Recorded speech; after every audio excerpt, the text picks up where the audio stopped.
Welcome back. Do it again.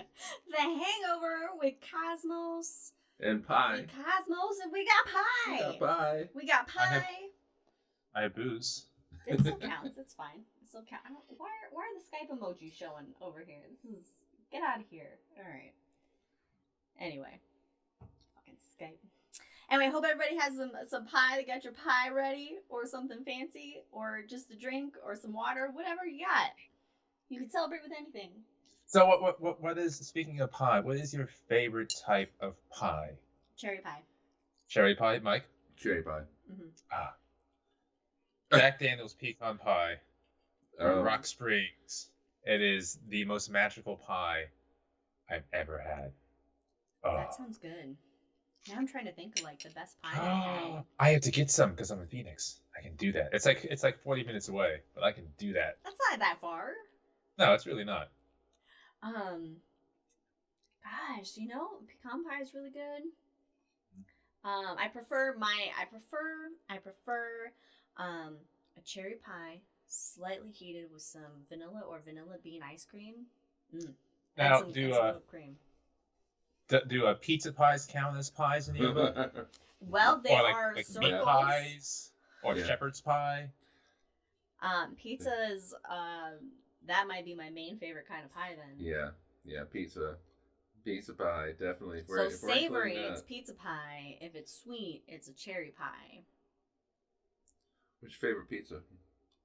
Oh, easy. Pepperoni and black olives. Well, I asked that for Brandon doesn't like olives. olives. Not a fan of olives.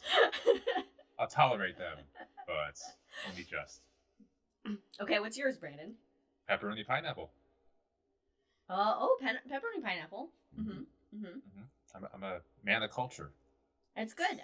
Because you get like the sweet and the salty. It works with the ham and pineapple. But I prefer pepper versus ham. And then when you have the spicy honey barbecue wings, it just the tandem together creates a cacophony of symphonies in your mouth. It's beautiful. I like that. Apparently, Adam has made the Jack Daniel's pie before. Adam. So, how you doing? Basically, we have two people that we need to make things for us all the time. Adam needs to bake for us, and Jack needs to makes us nice, yummy drinks all the time. Just bombard us with sugar. Adam had one job for Christmas to make that pie cake. He's gonna make it this year. Then we have a comment from Jack about his favorite pizza. Spinach, artichoke, mushroom with white sauce. Oh, yeah, that's a good one. Oh, I want the white sauce route. Solid choice. Okay. I love artichokes. But I'm like, I can eat artichoke hearts in things or like marinated artichokes, but I'm not a big fan of them. Like, I love an artichoke, a steamed artichoke, mainly because I just dip the leaves in mayonnaise and eat them. So it's really the mayonnaise that I love. But sometimes I'll take the artichoke hearts out of my food, and as I do that, I go Kameha, and take it out. I don't know where that's from. No. Get it? It's like Indiana Jones in the Temple of Doom, and the priest guys reaching into us, are like Kameha. Oh, that's right.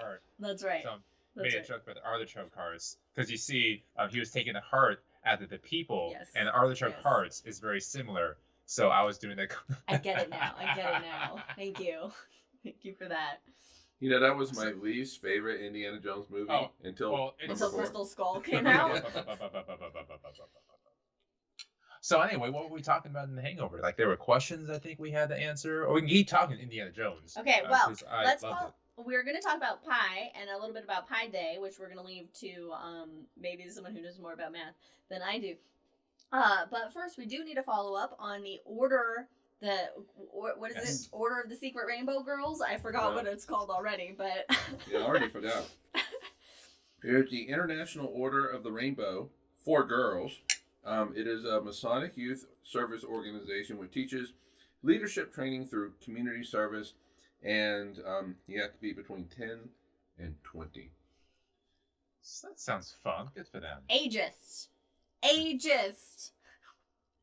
What about us women who want to be in it? You're the International Order of the Ultraviolet Order. Oh, okay. So you have graduated the rainbows. I've graduated. I've yes, graduated. You're on the extended spectrum at this point. Yes, you're still on the spectrum. It's okay. But I'm outside of the visible spectrum.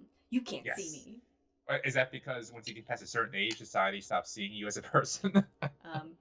Society has never seen me as a person because I'm a woman. We just went down there. So rainbows are fun and happy. Rainbows. All right, but and rainbows are actually make full circles, but the Earth gets in the way, and full circle can be calculated with a pi. Exactly. Yes. Yeah. Nicely done. The circumference of a circle is equal to 2 pi r. So 2 times pi 3.1415 times the radius of the circle.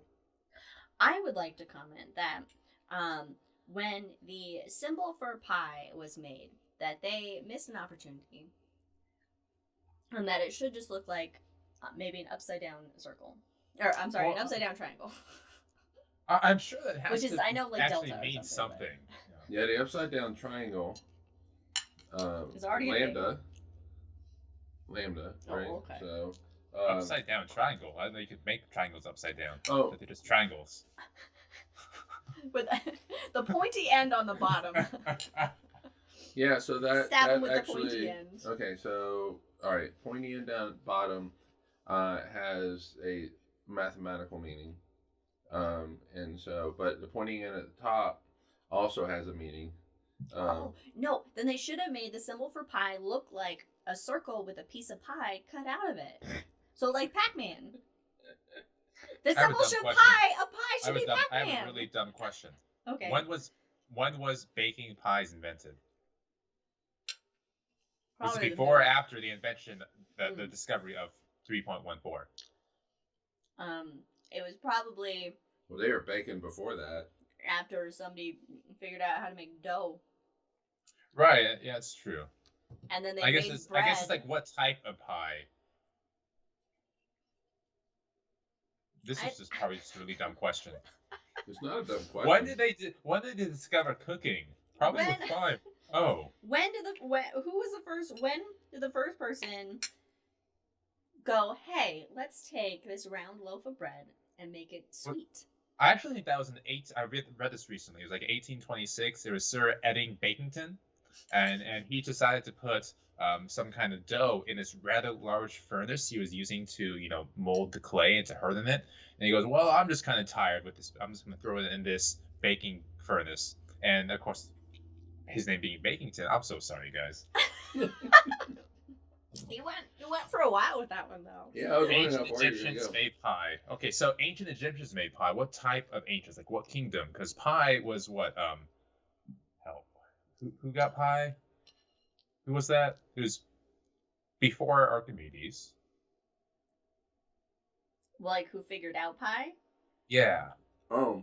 It starts with an H, doesn't it? No. That I don't know.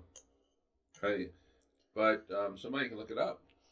Because I'm with eating 3 pie hands, right now. it's not eating pie. That's weird. It's like somebody else is a host of the show that could look this up. Who discovered pie? This is why we have viewers. You guys, Edward stuff. Bakington. Participate. I told you. Oh, wait, it was Archimedes. I was terribly wrong. It was exactly Archimedes. There you go. First calculation of pie. And so that was like, what, 217 BC. It's basically Jack has the answer, which is pie has been around since they have been putting mystery wildlife in a crust. Yeah. Like, hey, let's take whatever this meat this is, or whatever this is, and just surround it in dough and heat it up. Yeah. It says the first pies were made by early Romans, who may have learned it from the Greeks. So it's possible that Archimedes figured out pie being inspired by seeing a pie that was newly made in his lifetime. And that came from, by the way, piecouncil.org in the history of pies. There's a pie council. Pie council? Yes. There's This is a amazing. council and an order for everything. I am on the Pie Council. I'm head of the Pie Council. See, Yeah, my daughter, head of a Rainbow Council. And anybody who watches this podcast is a member of the Order of the Cosmos with Cosmos. Order of the Cosmos.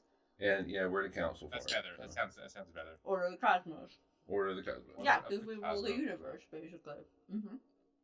Or like those aliens in the Men in Black with the marbles universes in their hands. That's us. Yeah, pretty much. Pretty much. That's us Friday nights after midnight. We're just like, hey man, check this out. How many digits are there in pi? It's infinite. Oh, it's infinite? Yeah, it's non-repeating, so you can calculate it infinitely. What do you And mean then there- non-repeating? There are no patterns you can find within 5 digits, 10 digits, 100 digits, 1,000 digits. Nothing will repeat on itself. So if you divide 1 by 3, so it's 3.33333. The 3 repeats, right? There's no set of numbers that you can find in pi that will repeat. So if you had 3.06, 3.06, 1, 061, 061, it 061 repeats. So They that's stick a your- line over that. I Yeah, remember that. you actually do put a little line over it and say that this repeats. Okay, so it's like all the numbers are in it, but there's no... And then Yeah. And then my favorite, I guess this is reputable, my favorite pop culture reference to pi comes from the book Contact, from Carl Sagan, in which not Ellie Calloway, what's her first name? I'm just gonna call her Ellie, the main character in that Yes, book. Ellie. Oh, it is Ellie? Okay, yeah. So she meets this alien, entity essentially, and they go, we don't actually know if there's a god. We just use these wormholes. They were here before us, so we don't know what the hell's going on. And so she kind of thinks about how they can find some kind of proof that there exists some higher entity, whether that's a life form that made everyone, an ulterior god, or what have you. And they look at pi. They look at the supercomputers of those days, and they extrapolate out to as far as they can, and they look for some kind of message within this irrational number. Because in their theory, because this does go on forever and ever, if they can point out a message, it's too random to be happenstance. But I guess if it does go on forever, it's like the monkeys with Shakespeare with typewriters, doing infinite amount of monkeys, infinite amount of typewriters, infinite amount of time. At some point, they're just going to poke out Shakespeare. So I guess in that case, if it is infinite, then any kind of message will always pop up given long enough time frame. So I'm dumb now. I just unraveled my own issue. So basically, given enough time, pie can become like Jesus toast. You see what you want in there. Oh. Yeah. So you can never memorize all the digits to pi because it never ends. That's true. But some people they'll have some really cool thing going on with the brain, and they can go like 9,000 digits of pi. It's incredible. Yeah. This was again another article I was reading, and I think one person in the 1930s, something like that. This was called like the human human calculator or something like that. She could do 10,000 digits of pi. Oh my gosh. Yeah. That's crazy. I can't even remember anyone's phone numbers anymore. 3.1415, that's all I can do. Jack says the number 7 is repeated 11 times at the 24,658,601st decimal place. Huh. So, yeah. He's not crazy. He just had it in his textbook. No. Cool. It's like, wow, Jack, you got some knowledge. Man, 10,000 digits, 24 million digit places. Jack. Oh, man. I mean... So what are some things, then, that we can do with this knowledge of pi? It's a cool number, but how is it applicable to life? Society? Society. Yes. Mike. Other than pies. What does that mean? Because you know how numbers work. Well, you can calculate shit. There we go. There we go. What can you calculate? I mean, it's important. It shows up. It shows up in engineering equations, and so, yeah, it shows up everywhere. So I don't think that there's really a part of life that doesn't touch it, in some kind of way. So, it shows up in general theory of relativity, which you need to have, GPS satellites work. So if you're traveling, I don't know, for example, I'm just pulling this out of thin air from Tucson to Phoenix, and you're using GPS, then, pi is in there somewhere. To be fair, Tucson to Phoenix is the straightest shot you'll ever drive. If you need GPS, something is wrong. It's a straight shot, people. It's basically just straight up the 10, and then you run into Phoenix. Yeah, and so it's going to show up in engineering. How much a beam, how much stress it can handle. It'll probably show up there. I mean, it just shows up everywhere. So I think even an artist who's drawing a circle subconsciously is using pi to draw that circle. So touches everybody. Why is pi? That's the question. Why is pi? We broke him. He's like, these stupid flippin' idiots just asking stupid questions. Well, it really is just no more than a relationship between how big a circle is to its radius.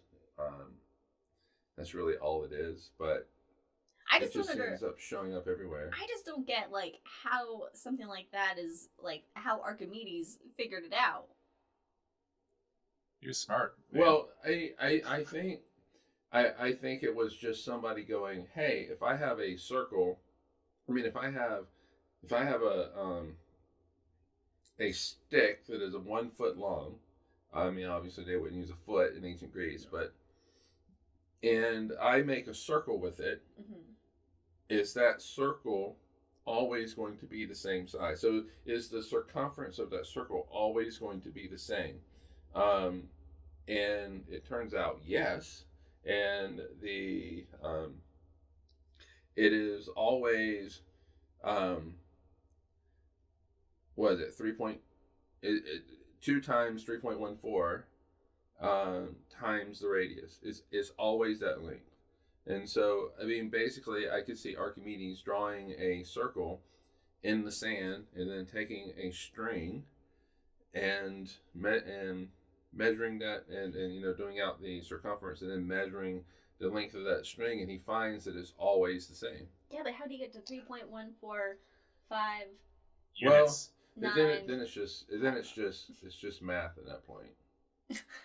And so at that point, it's just math. Jack just had a wonderful comment as well. I'll wait for Mike and then we'll read it. So he probably wasn't using radius. He was saying, I have a stick that's 1 foot, and I make a circle and so the diameter is so basically the circumference of the circle is always 3.1415 and a bunch of other numbers times the diameter of that circle. Always. Fun. It's funny because everyone has heard of pi. We make a big deal of Pi Day. People may not necessarily understand exactly how it came to be or things like that, but they get, hey, pi, it's fun, it's math, we're smart, which is really cool that it's in the public consciousness like that. But then Jack just recently said, pi has a better PR person than the Fibonacci sequence. And I love that Fibonacci sequence, though. Well, you can't eat it. Yeah, it doesn't have the same ring to it. And that pi is a whole day. What would Fibonacci's day be? 1-1? But the seashell looks cool, but at the end of the day, and the flowers and the trees and you can't nature. Put it in your mouth. Fibonacci really connects us to the rock, to the trees, to the water. It's a force that combines us. It's a force. I'm glad I had a Take second a drink, everybody. Delicious. So okay, since we're on the Hangover here, this is where my brain went. Talking about pie being part of the public consciousness because it has a whole day and it's fun to talk about. What is your favorite like sciencey thing that's main like in the main public consciousness? Whether that's Pi Day, for example, or Black fucking holes. black holes. Yeah, that's a big one. Is there a black hole day? Well, no. No, but it's black holes is That so easy wasn't to the get sucked question. into. It's so interesting. That wasn't the question, right? It was. Oh, I took it as like another like science like day. Well, no. kinda- Oh. No. Like black holes is perfect as well because you can have just a regular conversation with anybody in the country and go, man, that's just a black hole over there. It's just a bunch of nothingness, and they'll understand it. That's true. You got Black Hole Sun by Soundgarden. Great song. We have Black Hole Dog. We have two. But that's for Oh, us. yeah. We have two black hole dogs. Yeah. Yeah. So black holes for Mike. We talked about Pi Day. What other like really cool science things are in our public consciousness that we can just say and people will get it? Big Bang. A Big Bang. It's in our DNA. Yeah. That's a cool one. Oh yeah. And that's just from the 1950s. Yeah, and then we got to map our own genome in the Human Genome Project, which is a fabulous undertaking. How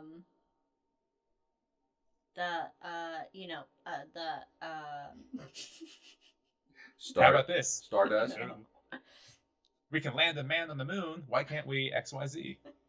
Oh, That's yeah. true. That's true. We're all made of stardust. Thanks, Shakespeare.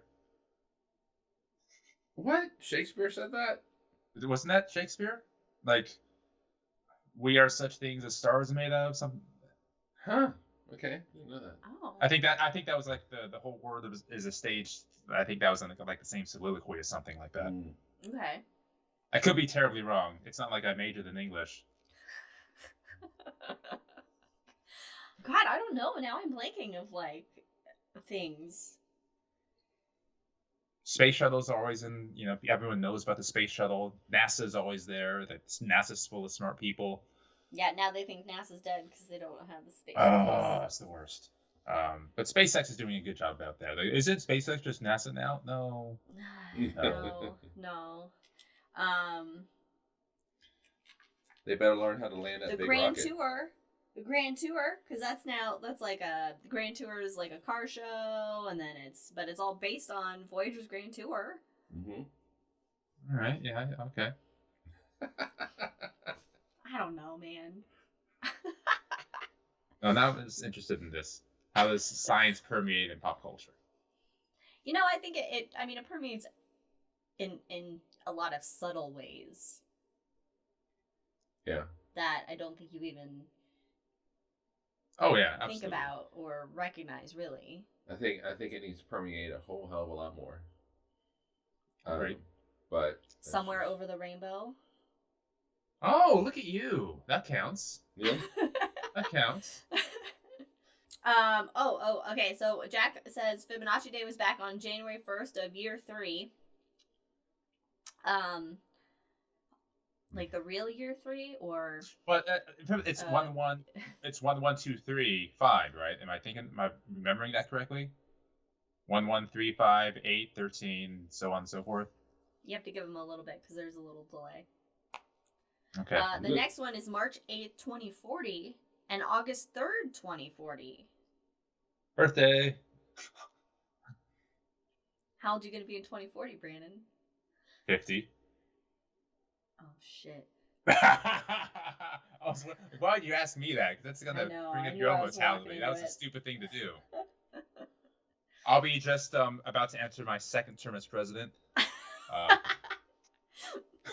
So that's my ambition right there. 2-term. President Riddle. I see more of a two-term or Senator bust. Riddle, but I'll vote for you. No one would ever vote for me. That's okay. 3CE. 3CE is what he confirmed. It's not it's based on. Mm-hmm. Yeah. Common Cool. era. I forget what else you asked. Oh, you were asking the sequence of numbers. Okay. Yeah. That was the 1, 1, 3, 5, 8, so on and so forth. Yeah. Go ahead. No, you had a thing you were going to say. Oh, I was going to play it wildly. I was gonna say that we brought up black holes because Mike did some black hole math that we wanted to share with the class. Yeah, well, this it comes from a question from Brandon. Like, it happens like this all the damn time. I think Brandon asked, like, how big of the black hole would be. Okay, so here's what happens. Like we're skyping like this or something, and they're put over to their dog Captain Jack, and he'll be curled up in the tiniest ball, and it's so cute, but it's such a black dog. It looks like a black hole. So I was just curious, how did I even phrase the question? How big of a black hole would be?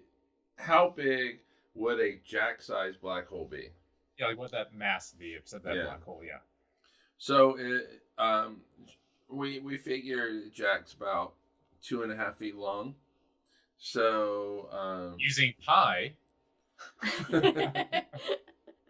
And can't break out a ruler because measuring tape. tape. Run away. Because he doesn't like that. So but we figured out a black hole for Jack and for Leia. Mm-hmm. And for Jack, a Jack black hole would have a mass that is 0.01% of the sun, or 43 times the mass of the Earth. See, 0.1 doesn't sound that much, but then that other part does. Yeah. Then it's like, oh, that's nothing, and then That's it's like, oh shit, that's a lot. Yeah, and because I figured this might be asked, it is 250 trillion billion million Skittles. That mass. My man. For Leia, it is 77 times the mass of the Earth, and she would come in at 450 trillion billion million Skittles. You can buy all those Skittles with a pot of gold. Hey, look at us coming full circle back to the original topic. Okay. Do you have any questions from absolutely. the audience? We can talk about hair tips for Mike, for example, or he's full of them. We can talk about how to properly roller skate with Liz. It's really, we just have a lot of unique interests that you don't know about as an audience member. Do not put Liz on roller skates. I can't even She's remember. Yeah, that's a good question, Jack. Where the fuck is Smeagol? God damn it. He's in the other room. He's gracing my dogs right now. Why is he moving? I did a different podcast, and I think I moved it. I don't know. I didn't have time. That's why the baseball bat is in his background now. Anyway, I can't remember the last time I was on roller skates or roller blades for that. But apparently, rollerblading is making a comeback. Oh, it never left. It never left Liz. Yes, it did, and it should stay gone. I don't know. What's wrong with rollerblades? They're so. Okay, here's my issue with rollerblades. Horrible. I've tried playing roller hockey before. I was terrible at it. But if you're just on the street, for example, and rollerblading, it's my biggest fear. Oh, a rocky didn't see, and you're down. They're so hard to maneuver, and they're clunky and exhausting. Because everyone like me has a bunch of friends, they all want to roller skate with me. So if I fall down, everyone else is going to fall down after me. It's like a clown car of roller skate fatalities, and that's not what I want for people. Okay, now my sister brings up a good memory. She asked, remember Golden Skate? Which Golden Skate was like the roller skating rink in my hometown. Technically it was in San Remo, but... We had Great Skate. Yeah, Golden Skate was... See, that was fun. Just the go in a circle. Because you were 8. Yes, because you're young. I don't even know how many birthday parties I had there. I had quite a few birthday parties at Golden It's Skate. like your first experience with what a club would hypothetically be like, except an adult club is considerably more sad than Great Skate or Golden Skate. Yeah. Yeah, and you play the games. There's like that game where Red light, green light. Yeah. Yeah. But I couldn't stop, so I just fell down and hurt. I was not a very good skater. That's what I'm getting at. I feel like roller on the 4 skates, That then is better than the blades. And then Mike grew up at the height of the roller skate in the '60s, so I'm curious what he to say. all those before Sonic became so niche with their people coming out to the cars, people riding out the roller skates. Yeah, I remember going to to the Burger Drive-In in the '50s, and looking your jet black hair back, tight rolled up white shirt. Yeah, exactly. You got your cigarette pack rolled up in the. I had the cigarette pack, and the lady would come out on the roller skates and you get your comb out and you go. Yeah.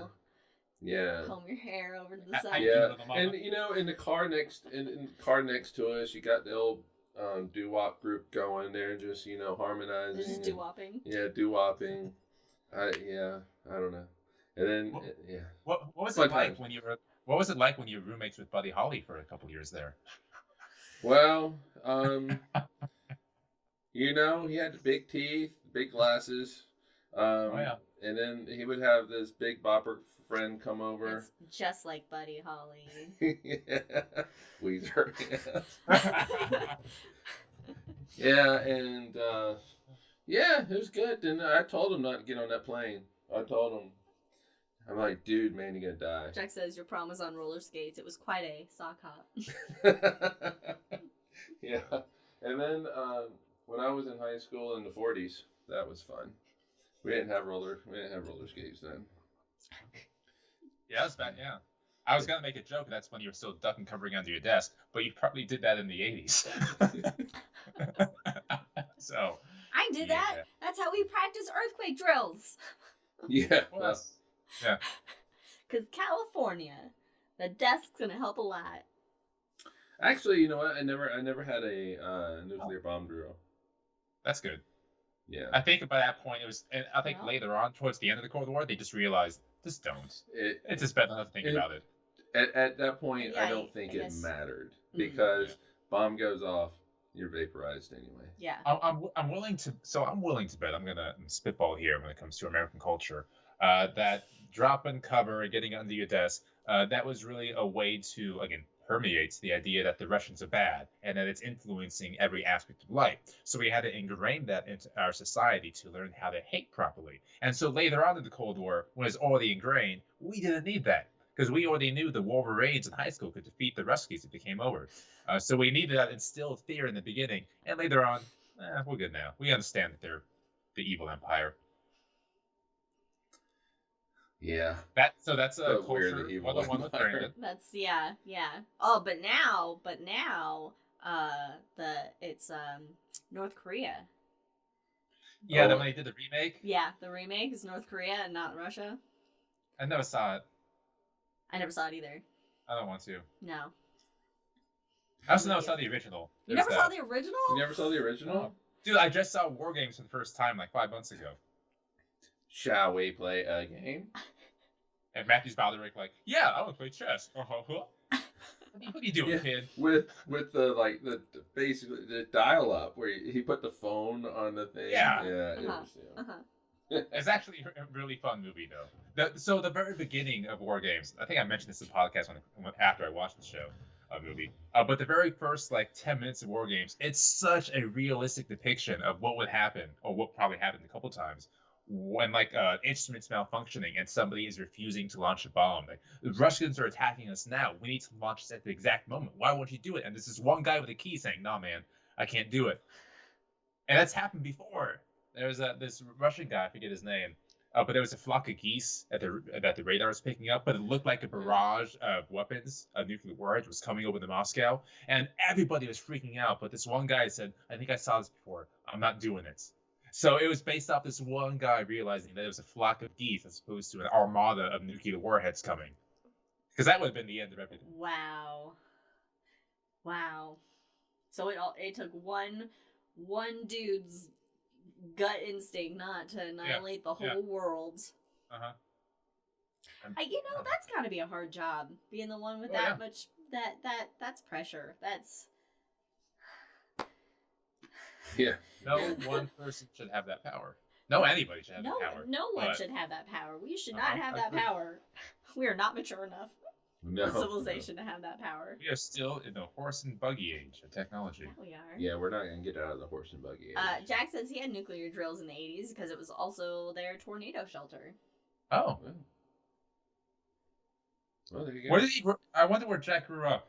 Not South Carolina. Right, because like a lot of these places we do these second cover drills, they're like in middle of nowhere Indiana. Like who would bomb that place, for example?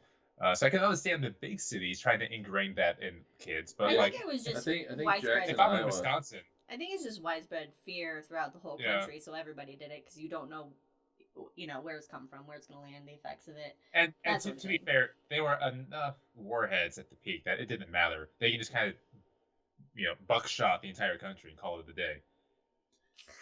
Yeah. So this is a fun. How did we get here? This is great. Let's backtrack and go Didn't back to you bring Rainbows this of up? Happiness. I think you brought this up. Can you get a rainbow from a nuclear explosion? All right. Probably not. All this shit that goes up into the atmosphere blocks out the sun. So let's bring it back a little bit. You can get rainbows from rocket launches and tests and such. So for example, when they're launching a rocket, a lot of the vapor will come out and become little clouds. Like in Stennis, for example, when they tested the Saturn V with Apollo missions, or they just tested the space launch system about a month ago, and it's launching, it gets so much vapor in the air, the little clouds form, and then rainbows will appear in those clouds. So rocket rainbows. Rocket rainbows. Rocket rainbows. That's a cool. That's not a metal band name, but that's a cool. No, but that's like the fifth track on the Black Rainbow soundtrack. Rocket rainbows. Rocket rainbows. Right, I see that as being like an all-female punk band name. Rocket rainbows. Rocket rainbows. Okay. I don't know. We're just glossing over rocket power, by the way. So basically, Jack is he's from the Midwest, essentially. And tornadoes, I figured. Yeah. Yeah. And where this, you know what? Okay. Which there were. Okay, so there were a lot of. I'm gonna get back into this. I'm sorry. There were a lot of bases that would have been targeted. For example, Tinker, which is right next to Oklahoma, a little north of, or in North Texas. That's where the B-52s, for example, would have launched from. Quite a few of them. So they were on the first strike list. So yeah, they were in the middle of nowhere. Let's stop talking about nuclear weapons. Yeah. Well, you brought it up. I know, because it's I hate it, but it's just fascinating. It's fascinating. I mean, it is fascinating, and mushroom clouds do look cool, but that's not, how you get Godzillas. Not worth it. No, definitely not worth it. Although, so this is one cool thing, a byproduct of nuclear testing. When they explode those bombs, they get a certain amount of, I think it was, I don't know if it is that plutonium. There's some kind of byproduct put out by nuclear weapons that then settle on the grounds. And then archaeologists can then use that to help date certain items. And so right now, because we haven't had an open air nuclear test in I don't know how many years, that's going away now. Right. Yeah, so it's going away now. So the archaeologists are kind of like playing around, like, what if we actually blew one up so we can actually date things properly? Wouldn't that be funny? Wouldn't that be funny, guys, if we did that? That'd be kind of cool, right? No, that's actually a thing. Yeah. Is that like a seminar at the little archaeology conference? Wouldn't it be funny if we blew up a nuclear bomb? Like, somebody get Kim Jong-il on the line, am I right? But seriously. For science! For history! Oh, God. And then plutonium, like 236, is the nuclear stuff. But then plutonium 238 is how you power robots on Mars. Rather have that. So nuclear has its uses, and we should put it to good uses rather than the death ones. Yeah, always good uses. No death uses. No. Next episode, we will be having a special guest. Yes, we will. In studio. Is it Lil Wayne? Yes, in studio, fully vaccinated, in safe environment. Yeah, we're not going to tell you who it is. Yeah, it's going to be... They're just going to come in... So, safe environment, I think they're going to come in like a giant bubble suit. And that way they can throw themselves against the wall and just get a couple pops. Yes. They'll be fine. Yeah. Yes. But yes, we will be having a special guest in-house for the next episode. Here at the Cosmos with Cosmos Studios. Cosmos in Cosmos Ogden. Studios. Look, I mean, we got it right there. It says it right there. I'm gonna get it. Oh my god, it does. I'm gonna get it. I didn't notice that. I'm gonna get it. Ready? You got it? Oh! Wait, what? What? That's really cool. I can't get it. Why can't I get it? It's like some kind of reality that's virtual. Wait, I'm gonna have this drink. I can't get it. Can't get it. Ladies and gentlemen, welcome Anyway, to Cosmos. Welcome to Cosmos, the Hangover, and really just Make sure to follow us on Twitter. I think that's enough of that That's for enough, today. Thanks everybody for joining us on this episode of Cosmos. Yes. Hangover edition. Talking about just some random ass bullshit that decayed into nothingness. Don't forget to duck and cover. Yeah, duck and cover, get your shots, stay safe, and stay healthy. We will see you in 2 weeks for some whatever other drunken shenaniganery we're going to talk about with our special guests. So joining us live on YouTube, Cosmos with Cosmos, and then of course you can watch these episodes on YouTube. You can catch up on the Hangover on YouTube. Oh Jesus! And you can listen to us on your favorite podcast platform. Yeah. So. Sweet. Peace. We'll see you. Cheers, everybody. We'll see you later. Have a good evening. Stay safe. Stay safe. Stay happy. Stay healthy. And shots.